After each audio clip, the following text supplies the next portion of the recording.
Hello, everyone. I am Martin L. Shoemaker presenting the Instant Story Hour, where story comes first. And tonight, my lovely and talented assistant will be Jack Nash, Writers of the Future Golden Pen winner, reading from his winning story, Sun Spirit Snake. I think I got that right. If not, he can correct me. And over to you, Jack. Perfect. Thank you, Martin. And yep, that's the title, Sun, Spirit, Snake. I'll just be reading the first section. So here we go. The first day. No one came to his brother's funeral, not even the spirits. Etienne knew it was his fault. He knelt at the roots of the Moabi tree at the center of Dang Dang village. Its trunk, gray and bone smooth, loomed upward until it fractured into a labyrinth of branches, leaves like fingers squeezed out the twilight. Next to him, his mother, Therese, head bowed, eyes half closed, rocked on her knees while she sang a soft prayer. Ancestors, guide my son, keep my child, beloved ones. The swish of her cotton dress served as her sole instrument. A bird, or maybe a cat in heat, shrieked among the ebony trees crowding the clearing. Etienne glanced up. Where the pulsating glows of spirit should have filled the forest, there were only shadows. Clay mud houses nearby remained shuttered. The odors of stewed yams and roasting fish escaped from the gaps in their windows and doors. Why didn't his aunts, his uncles, his cousins come out to sing with them? And wasn't it wrong to go this far without spirits or kin present? They might as well be doing witchcraft, for how alone they were. Etienne shifted his weight so the hem of his scarlet mourning kilt bit less into his knees. Every funeral required at least a dozen spirits, their presence bathing the Moabi in a frenetic rainbow. But not even Mondele, the white woman, the spirit of oaths and patron of Snake Clan, had come to dance the sorrow songs, and she always came for his family's dead. When the night fever took Etienne's twin cousins Giselle and Geraldine, when great-grandmother Ngo died asleep in her bed, after a cave-in killed his father 5 years ago, when Etienne was only 7, White Woman had come with spinning cobras and pythons wrapped around her shoulders like a shawl. She danced as she wailed with her 10 mouths and wept with her robin's egg eyes. So where was she now? Etienne's eyes slid to the gold bracelet on his wrist. The scales of a geometric snake incised on its curves glimmered up at him. Grease swam in his stomach. White Woman hadn't come because of it, because of what he'd asked of his brother. Remember what he left behind and all he could have had. Still singing, his mother reached into a basket at her side and produced a mottled brown cane rat. Sensing its fate, it squeaked and tugged at the twine binding its paws. Taste this, ancestors, so the blood of my blood will not be forgotten. Therese lifted the rat and swung it at the tree's roots, once, twice. The rodent's spine shattered with a pop. Once more, she lifted it high above her head, then hurled it down. Its skull crunched, then the creature went still. His mother laid the creature at the base of the Moabi. Drops of ruby blood oozed from its ruined snout. They dripped down the bark to darken the already red soil, and a coppery tang filled the air. From the basket, Therese extracted a small leather pouch. Standing, Etienne took it and dusted off his kilt. The velvet fabric was digging into his skin, and he wished he hadn't wrapped it so tight around his waist. He paused as the leaves rustling at the far side of the tree. Etienne leaned to peer around its trunk. Instead of White Woman's silver glow, a python. Its greenish-brown scales blurred together as it slithered between the tree roots. It stopped a meter away, flashing a violet tongue at the rat carcass. His mother nodded to it. Welcome, honored brother. The image of a leathery egg flashed through Etienne's mind. Its shell split, spilling 2 snakelets.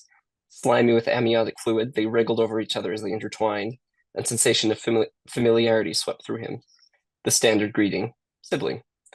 Etienne grimaced. He never liked the way Snake's voiceless thoughts penetrated his head. The images were simple, mostly what they saw or wanted to eat, but he avoided the creatures when he could. Not for fear of their venom or fangs, as a son of Snake Clan, they would do him no harm. It was the way they stared with lidless eyes, their never still tongues, how they lurked coiled in branches. With their picture chatter, he always knew what they saw, even if he didn't know precisely where they were. Besides, seeing through his snake eyes was... He pitied the rat. Etienne tried to ignore the python as he opened the pouch and held it over the Moabi's roots. A moment passed. Another. He glanced at his mother. She stared ahead, her wide, dark eyes flat and vacant. A week ago, Etienne would have said she had a moon-shaped face, the kind that always seemed just about to smile.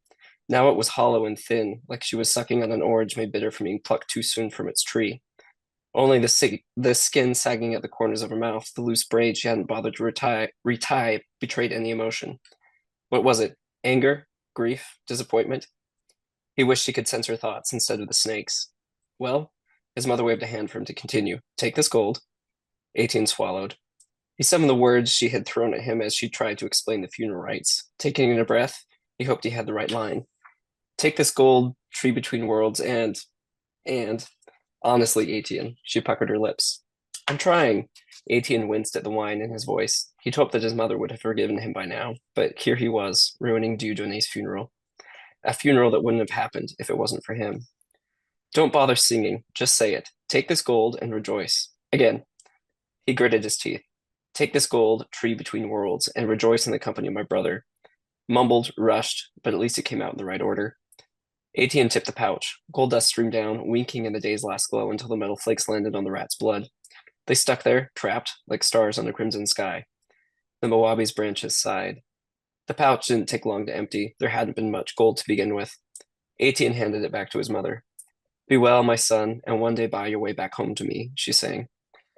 Therese pocketed the pouch in her dress, picked up the basket, then stood. Jaw firm, she walked away. Etienne ran a few steps to catch up, the edge of his kilt flapping around his ankles, then fell into a half trot to keep pace. The homes they passed kept their doors and shutters closed, with one exception. Madame Bacalet stood at an open window, her rings and necklaces glinting. She leaned to whisper to her husband. He, in turn, leered, revealing a row of metallic teeth. Etienne eyed his mother. She kept walking, unblinking. The small, snail shell-shaped earrings she wore were the entirety of her gold. The rest she had given to the tree. His bracelet pressed into his skin. Did it weigh more than it had a moment ago? Gold changed everything in Dang Dang. That's what Dieudonné had said. Before the mines, the village was just a place to grow yams and hunt bushmeat. Now plain dwellers, coasters, even some men from beyond the deserts of the far north came to dig or to trade. They brought with them new spirits and strange rituals sung in languages Etienne didn't understand. He looked back at the Mowabi tree. Everyone born in the village knew about the spirit that lived at the heart of the tree between worlds, the ladder that connected soil and sky. Offerings made to it were sacred, untouchable. The gold would be safe there until rain and wind took it. But would a coaster who worshipped waves and slept with fish-headed women care? What would happen to his brother's soul if his offerings were stolen? Dieudonné, that wide mouth that found easy smiles, thin limbs that knew surprising speed, arms that had wrapped a 7-year-old Etienne crying out in the night for a dead father when he himself ached for that father's embrace, lost forever. Best to think of something else. Maman? She didn't look down as they approached the mud walls of their home. Maman, remember when Dieudonné thought he found a gold nugget the size of his ear in the river and was telling everyone and then tried to sell it to the exchangers, but it was a... His mother pushed open the door and went inside. The rideau, less a curtain and more a scrap of fabric his mother had tacked above the door jamb, swung into place, brushing his cheeks. Etienne swallowed and stepped inside, blinking as his eyes adjusted to the dimness. His mother lay on her bed, eyes closed. Maman? Silence. The crushed grass odor of day old Kalen reached his nose. His stomach rumbled. There's stew. Not hungry. Etienne backed away, deciding silence was the safer reply. Stepping to his cot, he unwrapped the kilt from his waist. He paused at the pile of Dieudonné's clothes folded in the corner. For a moment, he considered putting on the shirt. It was silk, after all, black and shiny. Ashamed to just let it sit there. But it wouldn't fit. Dieudonné had been tall, lean, all muscle and long limbs.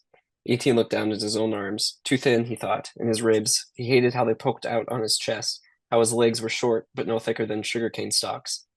He touched his cheeks and jaw and wondered when the boy's smoothness would sharpen like Dieudonné said they would. He slipped into a pair of shorts and looked around the room, wanting something to distract him. He could read. No, too dark. And wary of the tension in his mother's voice, he wouldn't risk the disruption of lantern light. Perhaps Monira could play. He took a step towards the door before deciding against it. He was supposed to be in mourning. Besides, when he saw her yesterday in the market, her older sister had hurried her off in the opposite direction. Still pondering how to fill the rest of the evening, he teased the bracelet off his wrist to twirl on his fingers. It glowed, capturing all the light in the room. He tossed it up. It landed awkwardly on his palm, the pure gold pressing into his skin before it clattered along the ground. His mother propped herself up on with an elbow. Stop it. Etienne scrambled for the bracelet. His mother's beetle black eyes flashed in the semi-light as she stared at the gold. I'm taking it to the exchangers. Etienne's stomach dropped. But he gave it to me. It got him killed. She lay back down, then rolled over, her back to him. Her whisper was knife sharp. Haven't you done enough already? Etienne stared down at the bracelet. He wouldn't give it up, not this last thing. Wiping his eyes, he ran through the door into the fading twilight. There was only one place she wouldn't find it. The forest ended in a digging field where mines churned the soil like bubbles in a porridge. He ran on despite his mother's warnings, galloping his head. Don't you remember what happened to your father? Never go to the mines. Agreed? The graying sky still gave enough light for Etienne to weave between tents and shacks that sprang up between mounds of gravel. Dust tickled his nostrils and became mud as it mixed with the sweat between his toes. He slowed as he passed a panning pool. 2 lanterns hung on poles illuminated a woman and 4 children sloshing dirt in yellow water. They didn't look up. After the lantern oil was spent, they would burn candles, and after that, they would work by moonlight. Only finding gold would interrupt their progress. He hurried on, the mines thinned as he neared the far side of the digging field. He stopped, scanning the horizon. The tree line stood dark against the sky. Odors of damp leaves and night flowers wafted from the woods. Birds chittered. Etienne found the mound dotted with brown grass. He scrambled up to its crest and peered over its edge. Vertigo tickled his senses. And at the bottom of the far side, a mine, its entrance as black and puckered as the mouth of a toothless old woman. Rotten planks crisscrossed its opening. 5 boulders painted with red warning charms encircled its rim, one for each man it had killed, the largest for his father. The mine was smaller than he remembered. His mother hadn't let him watch the rescuers pull his father's body from the ground, but he could still feel his brother's hand clapped over his eyes, still hear the miners' wives wailing. And after that day, his mother refused to let them come to the digging field and forbade Dieudonné from ever working in the earth. She insisted, even when she had to knock on Madame Bacalet's door to ask for leftover stew or yams that had gone mushy and brown. Etienne kicked a pebble into the shaft. It bounced against a boulder and vanished into the dark. Cursed. That's what the miners said after his father's funeral. They thought they whispered, but Honeywine had made their voices loud and rough. Not a mine at all, the gullet of a dark spirit hungry for human flesh. Or perhaps they had dug too deep, piercing the sky of another world, one full of monsters with mouths for eyes. No one came near anymore. Crouching, Etienne scooped up handfuls of gravel. He pulled the bracelet from his arm, stood, then froze. A lavender light blossomed over the gravel pits and tents at the far corner of the field. At its center, the naked body of a man, stretched so thin he was little more than ribs and hips under skin. He moved forward on 12 elongated arms, desiccated legs swinging in the air. Sidelong fingers dug into the earth, grating against the gravel or dipping into panning pools as he scuttled. 4 heads swiveled on sinewy necks. One bent low to examine a pile of rocks, while 2 others twisted toward Etienne. It fixed him with sockets empty, save for a single white spark where irises should have been. Etienne told himself to run, but couldn't move. You see, oui, déjà vu, and disregarded, one head muttered. Wrong things done, said another. A third answered, mal fait, mal fabriqué, badly done and poorly made. This snakeling, ce serpent. Then all giggled, creating the cadence of rain on a tin roof. Oh, the one that sees, do you see gold? The woman in the panning pool leapt from the water, hitching her skirt to run toward the spirit. Etienne grimaced at how she pushed her words through her nose, giving her voice a lilting accent. A Westerner. The children followed in a giggling pack. Moto oimanake, the one that sees, spirit of truth, ignore them. Tell me where it is, and I will make you happy. The woman peeled off her blouse. I will please you, spirit. 2 heads turned to her. Cher, she thinks you want flesh. Pas du tout, nothing so simple, plus sweet, deeper still. Flesh, chair. It stepped over her. The children gasped and twisted their hands to admire how its light painted their skins purple. The Western woman arched her back and shook her breasts. Her gyrations exposed her ribs, the sharp edges of her shoulders, the 2 visible muscles of her torso. The one that sees it moved on, its long strides carrying it ever closer to the waiting embrace of trees. The woman's voice cracked. Please, spirit, just a nugget or 2, or even a flake, for my children to have bread. Just show me where to dig, and I will. The one that sees mutterings mixed with the calls of night birds. Etienne would have laughed if fear hadn't gripped his throat. He didn't know what the spirits of the grasslands of the West were like, but the ones in Ding Ding had no interest in coupling with humans. It was hard enough just to get them to answer prayers. The woman dropped her arms. For a long moment, she stared at the spirit's receding light. Finally, she bent and picked up her clothes. As she wrapped her blouse around herself, her gaze crossed Etienne's. Her eyes flicked to his hand, still outstretched and holding the bracelet. Etienne pretended to look in another direction as pepper oil heat rose to his cheeks. So it won't help me, but it'll help you thieves, keep that. Etienne looked up to the Western woman glaring at him. Her children, halfway to the panning pool, paused to watch. I know who you are, she called. Etienne turned away. Oi! He chanced a glance over his shoulder, but the Westerner wasn't looking at him. She cupped her hand to her mouth and called, Spirit, I found a thief. The words stuck him like a knife. That's what they called Dieudonné before they killed him. But Etienne didn't have time to reply, not even to run. The one that sees paused, then turned. 8 sparks glowed where eyes should have been. The woman pointed at Etienne. You let him keep that, but you won't help me find even a speck of gold in honest work. The spirit's purple haze shimmered. Then, with the speed of a spider scuttling to a fly stuck in its web, the one that sees darted forward. Aetian took a step back. Rocks slid from under his foot. You stole? Asked one head. Voleur, alors, said another. So, a thief. Aetian shook his head. His bladder was suddenly full. The woman pointed at Aetian. His brother stole from the exchanger's great spirit, and that bracelet was. A head swiveled to the westerner. Its glow flashed midnight black. The woman cowered, hands raised in supplication. Show, the head facing Etienne said. Etienne couldn't move. Monton, let's see, Monton. Etienne offered the bracelet with a trembling arm. A gift, spirit. His voice was weak as undercooked egg. From my brother. The one that sees extended a great tongue. It lapped the bracelet, exploring its curves and edges. Etienne gagged at the smell of dead leaves. The spirit's eyes flickered. I see. Seen and lived. Vous avez vécu. It reared upright. Black pulsations wrapped around its limbs, lightning crackling at its many fingertips. Wind whistled over rocks and tore up dust. Stolen and violated. Volé, violé. One head yet howled.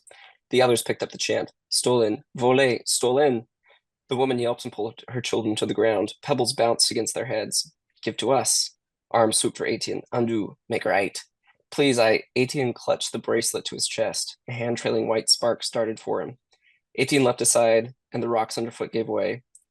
As his stomach leapt into his mouth, he remembered how Dieudonné had handed him the bracelet on his birthday over supper, how the lantern light flashed on the snake scales, how his brother smiled and said, We're snake clans, see?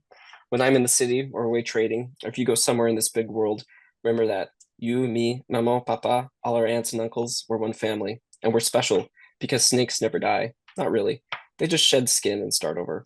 So if something happens, we'll always come back. But Dieudonné didn't come back.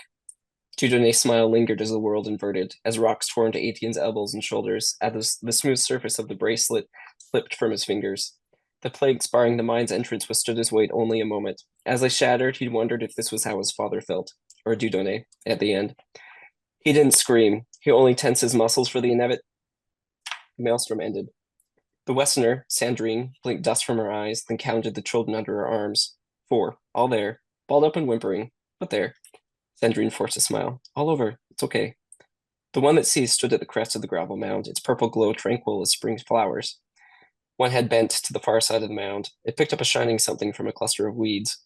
A bead of sweat prickled Sandrine's brow. The boy with the bracelet was gone. Ancestors. She only meant to encourage the spirit to tell her where to find gold. Spirits so rarely did. And the boy was just standing there, showing off his wealth when she was just trying to work, but she hadn't wanted. Spirits and Dang Dang didn't eat people, did they? But where else could the boy have gone? As soon as they had enough money, she would buy a chicken and take it to a woman of 10,000 fingers for purification. No, 2 chickens and a pot of honey wine. Sandrine rose as the spirit shuffled toward her. She swallowed down the urge to gather her children and run. The one that sees stood over her. It blinked its starlight eyes. Great spirit, she said. Her voice quavered. It dropped something that clinked near her feet. Sandrine, her gaze trained on the one that sees, stooped to retrieve it. Her fingers found the curved edges of a bracelet. Heavy. She examined it. A snake motif etched in band stared back with geometric eyes. Made right, the one that sees head said. Comme tu as voulu, said another, as you wanted. Then it shuffled into the forest, its glow slowly fading behind mahogany trees. Sandrine looked down at the bracelet. For a moment, she lifted her arm to throw the thing away. But gold was gold. Ancestors, forgive me. All right, and that's the first section of the novelette Sun Spirit Snake. Very nice. Thank you. I knew what question I was going to ask you, but I think I want to divert to a different question here. For those of you who don't know Jack, I think most of you are fellow Volume 40 winners with him, so you do. But for those of you who don't, Jack was a Writers of the Future Volume 40 winner, and then was the grand prize winner, the Golden Pen, for this story. And I just wanted to make a comment how you've hit a milieu that I kind of think of as folk magic. And it's a fantasy story, but the magic is close to the family, close to the tribe and everything. And I think that is cool because so often we see grand magic or high magic. You've got depth there, but you've got it down at the tribe level, the clan level. Well, thank you. Is that something you like to work in that space in general, or was that specifically just this story? That's a great question. I think when I think of fantasy and magic, it's stuff that I come back to a little bit more like this. Was because what we consider fantasy now, you go back a few hundred years, that was people's religion. Mm. And there's when I think of fantasy, for me, a lot of that is mixed up with belief. In this story, especially, I was thinking a lot about religion, belief, how that impacts family relationships, community relationships. And so I wanted to write a fantasy that was very involved in people's lives, not something that isn't quite comprehensible, but is very present in your daily life. A lot of how like religion is maybe in my own experience. It's something I don't fully understand, but it's very present in my own life. So yeah, I like your use of folk magic. But yeah, I think when I think of future stories, it tends to be something that's a little bit more like this. I mean, you never explicitly said this, but it felt very Romani to me. That it's about the clan, the family, and there are forces out there that affect and interact with their daily lives that are beyond the natural. Mhm. Yeah, for sure. There's yeah, I like Romani. That's a good way to put it. But yeah, that's the kind of relationships I think I'm a little bit more interested in is the family relationships, a little bit more of the day to day. I think as people, that's what we tend to experience a little bit more. And for me at least, that's what comes a little bit closer to home. I also think there's a lot of fantasy out there that's about, kings and queens and knights in shining armor, and a lot of that's really fun. But I wanted to do something that was I felt was a little bit different, or something that I could get a little bit more engaged in, and that was just the community life, the almost small town life, that I think maybe a little bit more people experience, at least in reality. So I wanted to connect with that a little bit. Clearly, the judges think you succeeded at this. Thank you. So congratulations again. Thank Um, you. now to the what question I was going to open with. You just in the past couple of days had published a blog post, a guest post on Writers of the Future about the process that led you to submitting this and what you learned along the way. I kind of would like, if you feel open to it, recapping that message because I thought it was an inspirational message. Oh, thank you. Yeah, no, happy to recap it. It's actually kind of what I was thinking of throughout the whole workshop, was just how I came so close to not submitting this at all. So to recap, I've been writing speculative fiction for about 3 years now. When I first started out, um, I knew this was a genres I wanted to write, and I just didn't really know how to write fiction. It was very different from the writing I've been doing before. Writing short stories, lots of rejections. The story most people are familiar with, but I just knew that I needed to learn how to do it better, in order to get more publications, or at least get up to the level of writing that I was seeing in a lot of the markets that are going on. So I wanted to do something that was just, a kind of have a teach me moment, have someone teach me. So I signed up for a workshop. It was all about science fiction, fantasy. That would be great. Week before it started, the workshop was canceled, and the offer was, well, uh, you can get some one-on-one sessions with the instructor, which was perfect because when I sat down with him, or just virtually, he said, you can do whatever you want, whatever, how you would like to approach this. And I thought, well, I would love just to take a piece, start writing it, get feedback as I go along, so I can learn how the process works, kind of get real time feedback with this. And so over several months, I would write a section of this. He would give feedback. It was complete rewrite every time pretty much. But I was just thinking this was just a practice piece. So I was just writing something that I didn't think anyone would ever read. My background, I've spent a lot of time in Africa. I've lived there for several years. My work is involved with Africa. So like, I'm going to write a story that's a little bit based in Africa. I don't have to worry about anyone ever reading it, ever seeing it. It's just going to be, for me, for fun, a practice piece. So finally finish it, wrap it up. It also made the goal to submit to Writers of the Future every quarter. So I'd submitted for 2 quarters in a row. When the fourth quarter came along, I was like, well, I made this goal. I don't really have anything that's ready to be submitted except for this practice piece that I didn't intend anyone to ever read. I thought, well, I just need to submit something, throw something in just to say I did it. gave it one final polish. But I was telling myself, it's fine. No one will ever read it. It won't get past the slush pile. Maybe I'll get an honorable mention and that'll feel really good. And it was just practice for something down the road. But lo and behold, it got first place, and then that first place turned into the grand prize. And not only was that really amazing and humbling, but it really made me think back to all the other things that I'd started and then self-rejected, stopped halfway through because I was like, oh, no one's going to like this. It's, you know, insert whatever reason for why it will never be published. I was like, well, this one worked, I think, just because I wasn't stressed about that. I was just having fun with the story. I was telling something because I wanted to read it, not because I was thinking editor, XYZ won't like it for these reasons because it's alike or similar to whatever they've recently published. It was just a story I just wanted to tell. And so, like you mentioned in the blog, that's the point I make, is that I think for writers, and this is something I'm still trying to tell myself, is you just have to write something that you want to read first. You don't have to worry about anyone reading it, the first draft. There's gonna be changes, there'll still be rejection, but I think that's what made the difference. Is I wasn't stressed about anyone reading this, and so I let myself have fun with it. And I think it was a more engaging story as a result.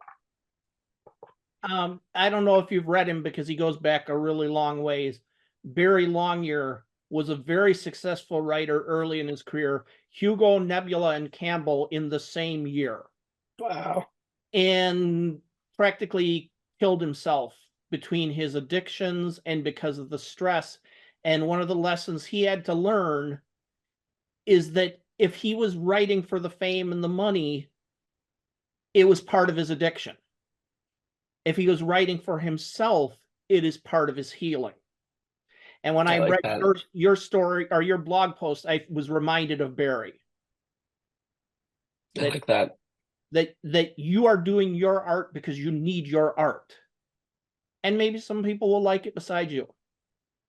Yep, exactly. And if they don't, they don't. If they do, great. But when we're in, no, I really like that. Yeah, it's part of the healing process. I started writing because I liked writing. I like telling stories, and I think that's the most important part. Not that, motivation for fame and money is a reason not to write. If that's what gets people in front of the keyboard, great. But for me anyway, it's just the enjoyment is what I have to have. Otherwise, it's just extra work. So what do we see coming up from you? You got anything on submission yet that looks promising? Well, I have a few short stories that I would are either out in the universe or soon to be after a few more editing rounds. There's the 24-hour story we did as part of the Writers of the Workshop, Writers of the Future workshop. I really enjoyed that one, but it was again kind of the same lesson that I was thinking no one was ever going to read it because it wouldn't be picked with the throwing manuscripts down the stairs, that very I, selective method of picking the story. So I was just writing for fun. That one was picked, and I got some great feedback from the other winners. They were able to understand my incomprehensible 24-hour prose. So that one's out in the world. I have a few others that hopefully will go out there soon. And yeah, after this one, I'm going to try my hand at a novel. I'm in the drafting process, but don't hold your breath. That one's going to be a longer ways out. It's a big project, but I understand that intimately. yeah. I think you're right, though, that the 24-hour story was, again, that same lesson of no pressure, and so you create it. Mhm. And I think there's a tendency when we get our first successes, now we got to be that good again or better. We have to Yeah. top that. So we spent all this time trying to be the writer we want to be, trying to really tell the story that matters to us. And now I got to tell the story that matters to the market. And the 24-hour story, you didn't care. It was a day. Yep. If it worked or it didn't, but it was a day. Yep. Again, I didn't think anyone was going to read it, so I was just having fun with it, which now I'm trying as I write new stuff. I keep trying to tell myself no one's going to read it, trying to trick myself. It doesn't work quite as well, but still aiming for that. All right. Well, the timer has just gone off for the instant story show part of the hour. I'm where excited. Jack is going to give me a prompt, and I'm going to start improvising a story from that prompt. And when we're all said and done, I probably won't have finished it in the time we have left, but I will finish it, and there'll be a link at the end where you can sign up for my email list to get the download when it's ready. I am going to annoy the heck out of you because I use Dragon Naturally Speaking to do my transcription, comma, and it does much better if I speak my punctuation, period. In fact, comma, it reaches a point where I do this very naturally, comma, and I almost spoke punctuation when I introduced Jack tonight, exclamation point. I love it. We'll tune it out. It'll be Yeah. great. It really becomes a habit that just, if I'm talking to a computer, I start speaking my punctuation every time, whether it's a voicemail message or whatever. So I love it. Jack has had time to think up an interesting prompt for me. He's not trying to stump me, but he is trying to challenge me. So what do you have for me, Jack? All right. So the character is a first responder. The setting or place is an essential oil factory. And the problem is all the bodies are missing. All right, so I'm going to start my recorder. Kevin looked around, trying to see through the smoke from whatever had ignited. The alarms had gone off. There was smoke. He couldn't find any flames. Period. New line. But more than that, comma, he couldn't find any bodies. Period. New line. Or anybody, comma, dead, comma, alive, comma, or on the brink. Period. He looked and saw no one except the smoke. Period. But he also smelled the essential oils, people really put up with this odor, new line. He backed away, period. He let the door swing shut, comma, and he backed away, period. He didn't know what this stuff could do in case of a spark, period. And he needed to call the HQ for advice, period. He wasn't going to key the radio while he was in there, period. New line. Beat 19, period. He said into his microphone, period. New line. 19 bass, comma, go, period. New line. Beat 19, comma, this is definitely a hot zone, period. IR is picking up some hot zones, but no flames, period. But it's full of droplets of oil in the air, period. Is that a ignition risk for communications, period? New line. You damn betcha it is, comma, 19, period. New line. Kevin wiped his brow, period. At least he'd guessed right on that one, comma, as opposed to learning the hard way, period. New line. All right, comma, base, comma, I'm going to have to shut you off then as I go in there, period. Have you reached anyone other than the alarm system, period? New line. 19, comma, negative, period.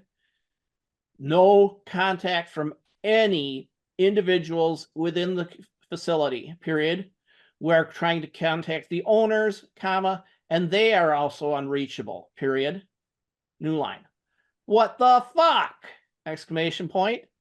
So we're going in completely blind, period? Question mark. New line. He keyed his radio, period. Erica, comma, are you in? Question mark. New line. Silence, period.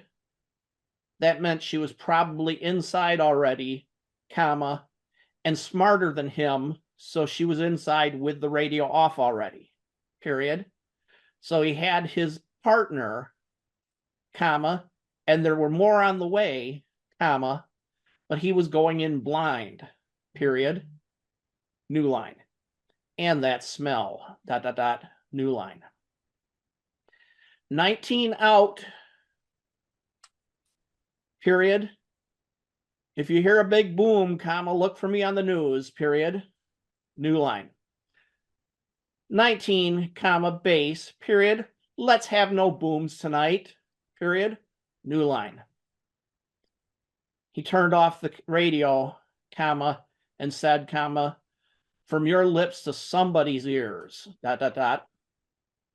He reopened the door, comma, grabbed one more lungful of good air before going inside, period. New line. The smoke was no thicker, comma, at least, period. It wasn't any darker, period. Whatever had ignited had been short-lived, period. Just enough to cloud the whole place so he couldn't see well, comma, but not enough to ignite yet more, period. Certainly not enough to ignite the droplets in the air, period. Maybe that wasn't as much of a risk as Base thought, period. But he was taking no chances, period. New line. Similarly, comma, he wasn't taking any chances with any of the docs on his phone, period. That was off, period. He had an actual printed paper map, comma, 2 palms in size, comma, of the building, comma, downloaded from city records, period.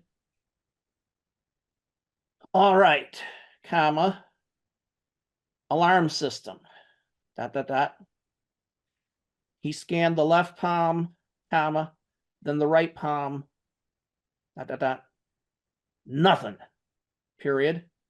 He flipped the sheets over to get the second floor, period. Damn, period. Of course it's upstairs, period. He looked up, period. This was a large warehouse-style facility with catwalks and offices up there, comma, and mostly open work areas down here, period.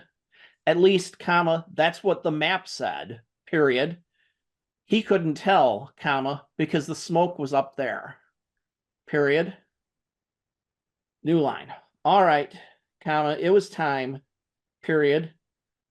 He pulled the oxygen mask and goggles off of his back, comma, attached them to his face with the straps, comma, put his hat back on over top of them, comma, and turned on the air, period. Damn it, comma, maybe he couldn't see, comma, but he was determined he was going to at least breathe, period. New line. He pulled out the maps again, period. Stairs over there, ... Dimly through the haze, he could see that there were blue metal, corrugated metal stairs to his right, about 20 feet away, period. He went to them, comma, and gingerly touched the metal, period. Nothing hot, period. This was good, period. He had been seriously worried that this was going to be a fire with victims inside, and they'd have to wait for the full fire crew to show up, period. But there's no sign of a fire, period. New line. And no sign of victims inside, period. He had to keep reminding himself of that, period. There might be somebody in here, comma, but there was no sight to be seen, period. He grabbed the metal handrails, comma, and started taking the stairs, period. He wanted to get up there quickly, comma, which was one of the dumbest mistakes you could possibly make in this business, period. Never rush unless you're running away from a flame, period. Explosions don't count, period. You don't get time to run away from those, period. But flames, question mark, then you can run, period. And especially you don't rush on stairs, period. With the heavy boots, it was just a trip hazard waiting to happen, period. And one of the first things you learn as a first responder is don't add to the casualty list, period. So he started climbing up. At about 12 feet up, he reached a small landing, comma, and he turned and climbed the next level, period. New line. Then he found himself fortunate that for whatever reason, the density of the smoke was holding it at a level between the first floor and the second, period. It was actually clearer up here than in the middle, period. That might have to do with the density of the oils in the smoke, period. Maybe they were dragging it down, period. He was no chemist, comma, beyond the basic understanding of how to read warning labels, period. But he would take it, period. There was more light up here for him to see, period. New line. And dot, dot, dot, he counted himself fortunate, dot, dot, dot. There was Erica, comma, already standing in the security room, comma, looking at the alarm bank, period. New line. He finished his ascent, comma, went into the alarm room, security room, comma, let himself in, comma, and closed the door behind him, period. Erica glared at him as he did, period. Don't let that stink in here! Exclamation point. He looked and saw that she seemed to be breathing fine, comma, so he turned off his oxygen and took off his own mask, period. You're ahead of me, period. I don't have to tell you what I found then, period. New line. You mean like don't use the radio or electronics in here? Question mark. Yeah, I saw the hazard signs when I came in on the other door, period. The hazard rating is low, period. It's good to be cautious, comma, but it's not an extreme hazard. We're not going to see an explosion here, period, unless things go really south, period. New line. Let's not worry about that, period. So what do you see here? Question mark. New line. Erica pointed at a big video screen broken up into dozens and dozens of small lights, period. Most of them were blinking red, period. Every alarm in the system is going off, period. More than got through to 911, period. Those are only the majors, period. These are the minors, period. Look at these. New line. Kevin looked in and saw that each of the lights on the screen had a little label underneath it, period. PV1, PV2, PV3, PV4, PV5. What's PV? Question mark. New line. Erica tapped a button on the display, comma, and a small diagnostic window came through. Pressure vessel, period. These are the places where they cook up their oils, period. New line. It looks like 40 of them, comma, and they're all flashing, question mark. New line. Yeah, comma, they're flashing all right, period. But look at the code, period. New line. The code, question mark. He ducked down and looked at the numbers next to each of these and looked at it in the diagnostic, period. Vacuum, question mark. Every one of the pressure vessels is in vacuum? How in the hell does that happen? Jack, are we ready with the curveball? We are ready. I like Just to where you make it ended. interesting for you folks, I asked Jack to give me a curveball at the 15-minute mark. Yep. So this is the curveball. Something swimming in the oil vats. Okay. So something is swimming. I'll get to it, I promise. Let me finish off with these alarms. Mm-hmm. Every one of these is in vacuum? Yes, Erica said, period. They are, that's the alert to make sure we get the curveball. I ignore that. It's as if they've been force evacuated, period. And they are all drained off into the waste system, period. New line. Why would they do that? Question mark. New line. I can't find any maintenance records here. It says there are people on duty, comma, but I haven't found a single one of them, period. New line. Okay, what else can we do from this console? Period. Question mark. New line. Erica said, comma, I've been studying the controls, period. I haven't seen any dash dash, but Jack was busy reading, comma, and suddenly he said, comma, fans, exclamation point, emergency evacuation, period. New line. You don't think dash dash, new line. What else could it be? Question mark. Kevin jabbed at the button, comma, and suddenly they heard a whooshing sound as of multiple jet engines all cycling up around them, period. First they were rumbling and then they were gushing, period. Jack looked out and saw that the air was evacuating faster than he would have thought possible, period. Far faster than any industrial system he'd been in before, period. This must be part of their safety precaution. Get the dangerous elements out of the air now, period. New line. Already he saw the smoke layer climbing up, comma, period.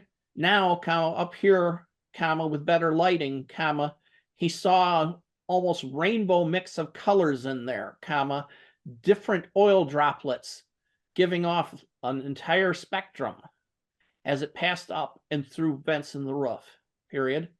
New line. All right, comma, Erica said, period. Now we should be able to see better what's going on down there, period.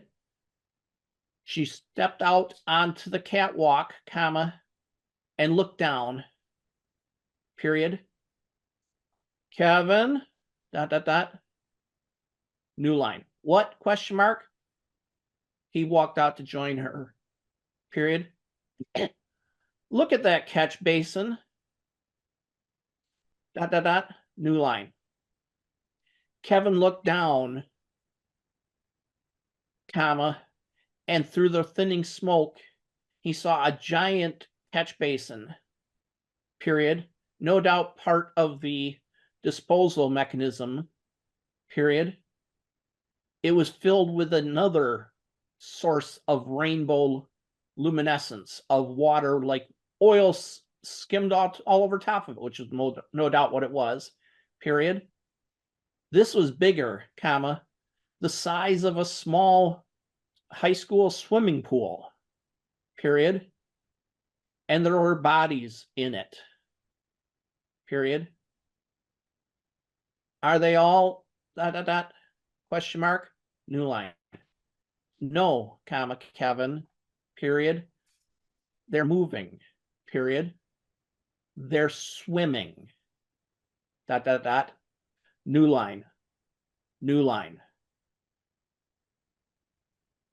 Without the particulates in the air, comma, Kevin felt safe calling back to base, period. And he hoped he could dump this whole problem onto somebody else, period. Beat 19, period. New line. 19, comma, base, period. New line. Beat 19, comma, you got to see this, period. New line. You're inside, question mark, with the radio, question mark. New line.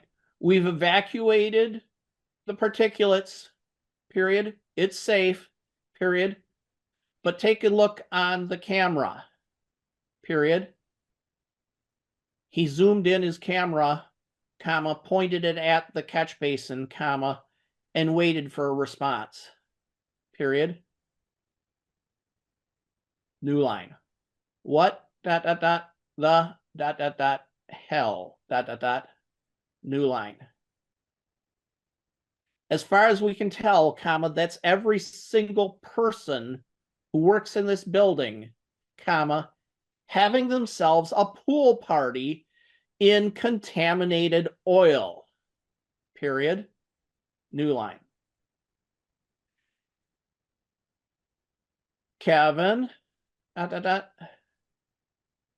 no, new line. No, comma, I've got no idea, period.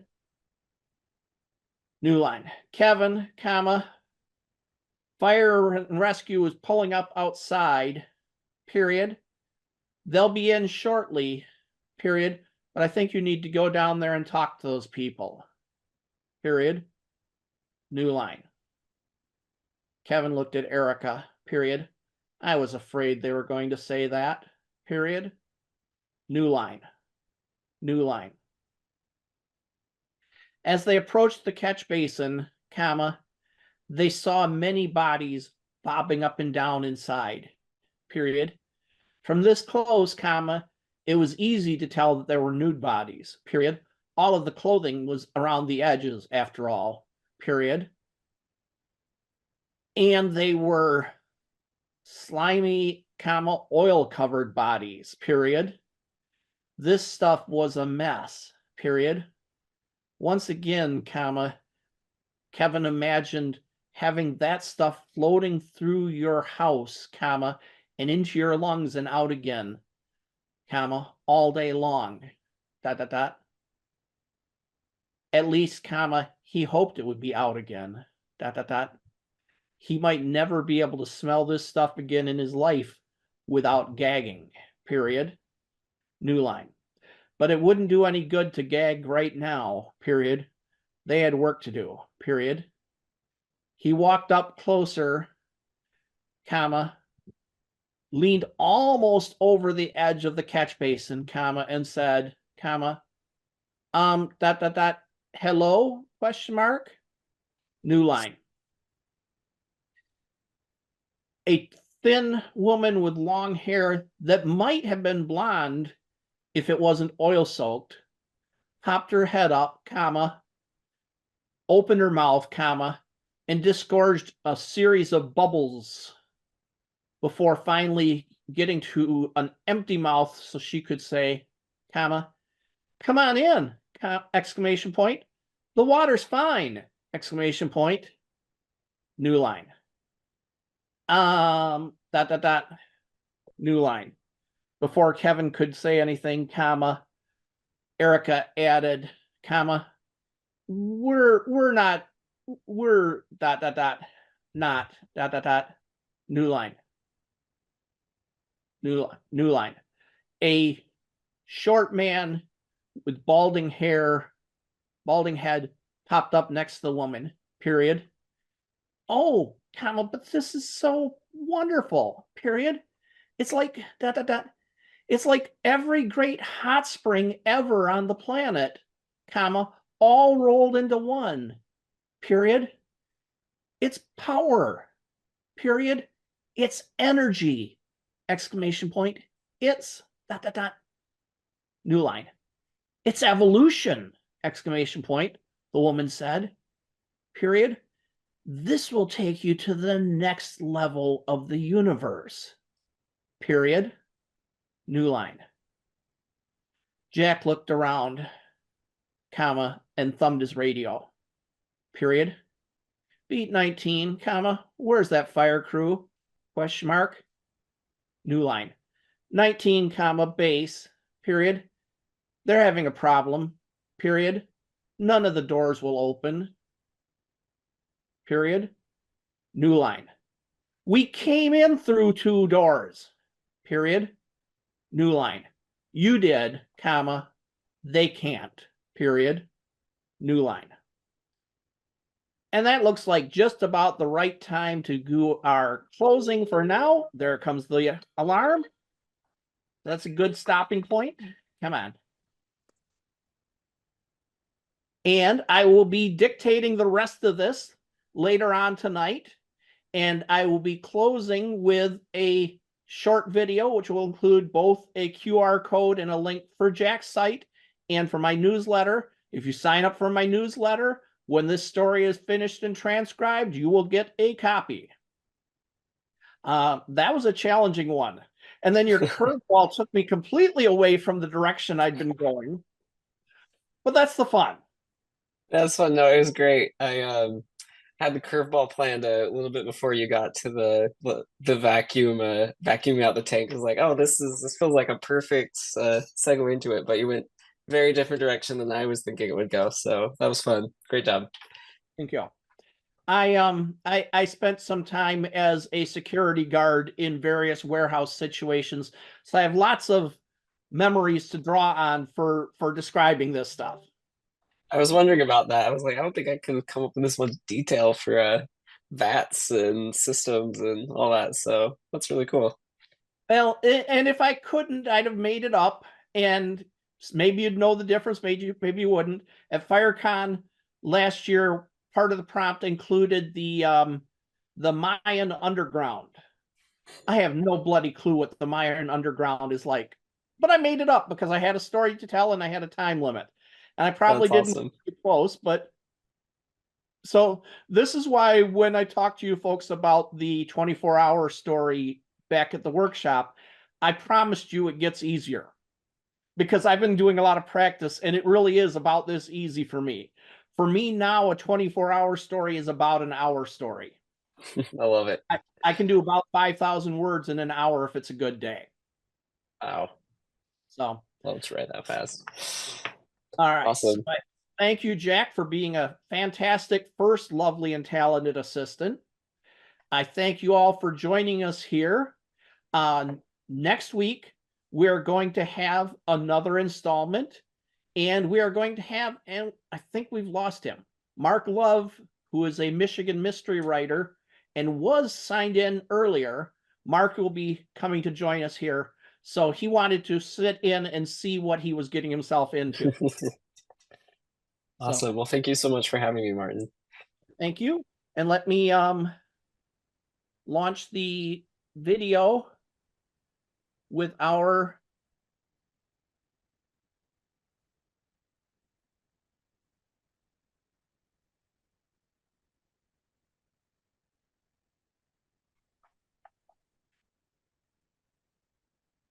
share screen.